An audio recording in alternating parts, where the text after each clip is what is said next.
everyone, Cat, and of course Lil Man here for another Monday. Yes. Well, it will be when this goes up, won't it? Huh, Lil Man. Hey, I don't know what you're talking about, Mama. I don't know days or nothing. Y'all can't tell, but he's giving me sleepy face. Yeah, did you just get back from trying to bully things out back? Uh-huh. Forgetting that it's like barely above freezing. Yes. Can you sit for Mama? Good boy. No, you can't. Okay. So it's cold, so we've got a sweater, and I don't know if y'all can tell, but that's Merida from Brave. Because what do we do on Mondays? Fairy tales. So we have another Grimm reading. What do you think, little man? Is it gonna be a dark one, or is it gonna be, they say it's dark, but it has a happy ending? Do you know what today's tale is? He's like, I have no idea what you're talking about. Just use the mama voice and keep petting me. And I saw that. That was a rude little burp. Yes, it was.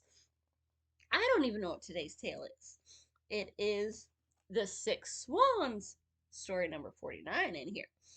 And as usual, one that I do not know, and oh, a fair sized one. So, shall we get into it, huh?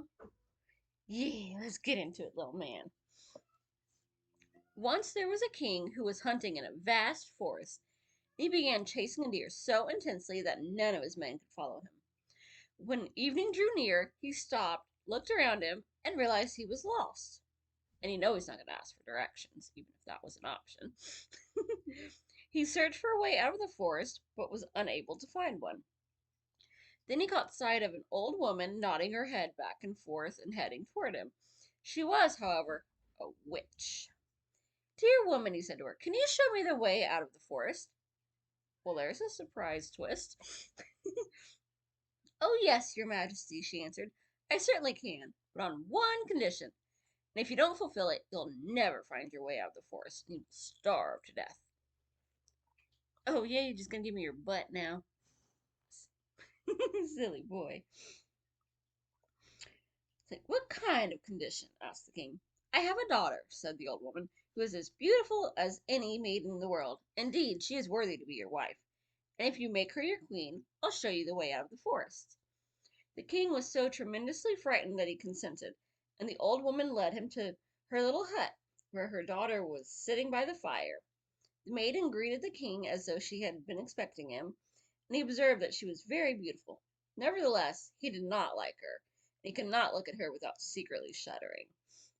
Oh, I mean, I can't totally blame him. He was kind of blackmailed into it. After he lifted the maiden onto his horse, the old woman showed him the way, and once the king reached the royal palace again, the wedding was celebrated. The king had already been married before this, and he had 7 children by his first wife, 6 boys and a girl, whom he loved more than anything in the world.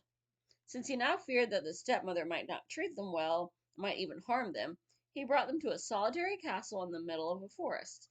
It lay so well concealed that the way to it was so hard to find that he himself would not have found it if a wise one had not given him a ball of yarn with magic powers. Oh, does little man have an itchy ear? Okay. Mommy will get your ear. Oh, good boy. Step better. Okay. And this is why I have trouble reading, because usually he's faced the other way doing that. Ah, how dare you stop. Mama, come here. When he threw the ball before him, the yarn unwound itself and showed him the way. Now the king went out to visit his dear children so often that the queen began to notice his absences. Since she was curious and wanted to know what he was doing out in the forest all alone, she gave his servants a great deal of money, and they revealed the secret. Oh, you need tucked under. Okay. I guess it's safe out. He doesn't have to yell at the birds or the little pigtail girls or anything. They also told her about the ball of yarn that alone could show the way. For a while she had no peace of mind, but she finally discovered where the king kept the ball. Then she made small white silk shirts, and she used the witchcraft that she had learned from her mother to sew a magic spell into them. One day, when the king had gone hunting, and I got a hair, she took the Little Shirts went out into the forest and let the ball of yarn show her the way. When the children saw someone coming in the distance, they thought their dear father was coming to see them and ran joyfully out to greet him. But she threw a shirt over each one of them, and as soon as they were touched by the shirts, they turned into swans and flew away over the forest. The queen went home delighted with herself, thinking that she was rid of her stepchildren. However, the girl had not run outside with her brothers, and the queen knew nothing about the girl. Always the evil stepmother. Though I do love, I've read a version of this. There was a story by K.M. Shea that was, the Swan Princess. The following day, the king went to visit his children, but he found only the girl. "Where are your brothers?" the king asked. "Oh, dear father," she answered, "they've gone away and left me alone." And she told him how, from her window, she had seen her brothers turn into swans, and how they had flown away over the forest. Then she showed him the feathers that they had dropped in the yard and left for her to gather. The king mourned for his sons, but had no idea that the queen had done this evil deed. Yet he did fear that his daughter might also be stolen from him, and he wanted to take her with him. However, she was afraid of the stepmother and begged the king to allow her to spend one last night in the forest castle. "I can't stay here any longer," the poor girl thought. "I shall go and search for my brothers." When night came, she fled the castle and went straight into the forest. She walked the whole night long and the entire next day without stopping, until she became so exhausted that she could go no farther. Then she saw a hut, and after entering it, she found a room with 6 small beds. Since she was afraid to lie down on any of the beds, she crawled underneath one and lay down on the hard floor, intending to spend the night there. Sounds kind of like a weird, 3 bears, or maybe 7 dwarves. However, just as when the sun was about to set, she heard a rustling sound and saw 6 swans come flying through the window. They landed on the floor and blew at each other until all their feathers were blown off. After that, their swanskins slipped off like shirts. The maiden observed all this. When she recognized her brothers, she rejoiced and crawled out from under the bed. Her brothers were delighted to see their little sister, but their joy was short-lived. "You can't stay here," they said to her. "This is a robber's den. When they come home and find you here, they'll kill you." "Can't you protect me?" asked their sister. "No," they replied. "You see, we can take off our swan skins for only a quarter of an hour every evening. During this time, we assume our human form, but after that, we're changed back into swans."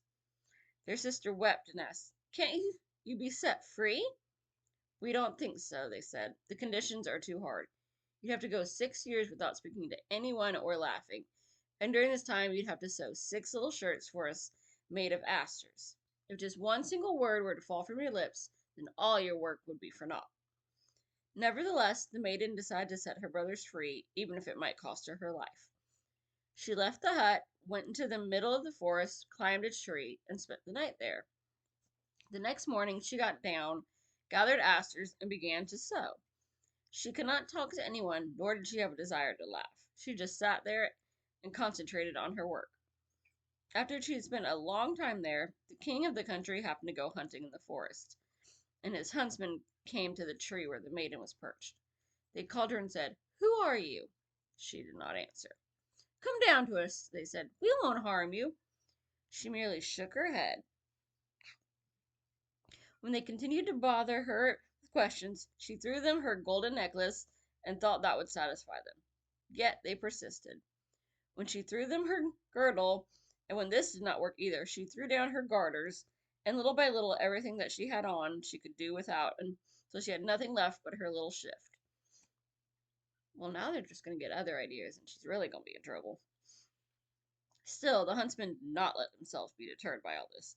They climbed the tree, carried her down, and led her to the king, who asked, "Who are you, and what were you doing in that tree?" Might get some surprises here. She did not answer.